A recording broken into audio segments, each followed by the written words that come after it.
قال المحبون والغلاة في حق مسيح الله أنه قام من الموت بعد 3 من الليالي، وكثيرا ما كذب وغلا المحبون في أمر محبوبهم وصنعوا أفكارا تبرر وتحتوي حبهم، لكن جل أن يحدث ذلك لتصبح فكرة بالية يمكن اقتباسها في أفلام الخيال العلمي والرعب وقصص ما قبل النوم لأجل التخويف. ومن ساح في أوروبا وجال حتى صار مسيحا، كما هو تعريف لغة الضاد للمسيح هو يسوع في الأرض.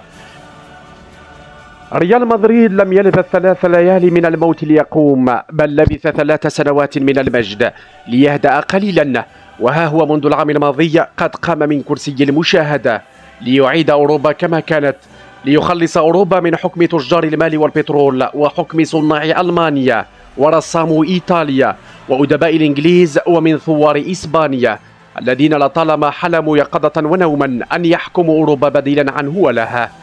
إنه الريال مدريد قمة النجاح الكروي والإداري والعاطفي لمن يحب داخل المعمورة.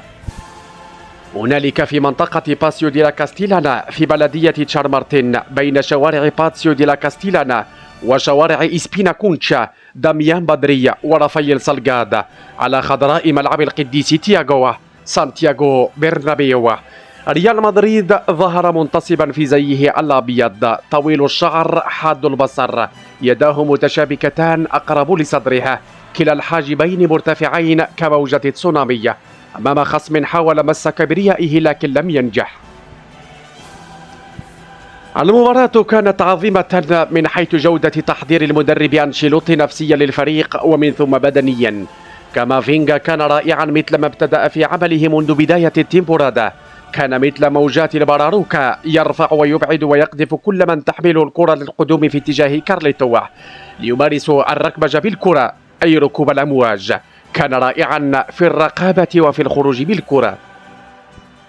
أما فينيسيوس فهو بمثابة إنجيل برنابا، وإنجيل إغريقي بالعربية تعني البشارة، فهو بشارة للفريق بعمر هو عمر التألق وجسد مثالي ليكون مجالدا، وبرنابا عبرية بالعربية تعني الابن الصالح، فهو مطيع لخطة المدرب.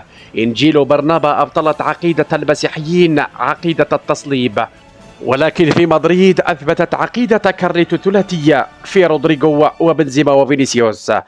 أنشيلوتي كان بمثابة سبارتاكوس محرر العبيد، حرر لاعبي الريال من الضغوطات ورسم لهم تكتيك وتكنيك النجاح. مباراة لتاريخ من لاعبي الريال. شخصية الريال في هذه المباراة تعطي الكثير من المؤشرات، رغم التعادل انتصار نفسي لا يعدله ولا يعادله شيء.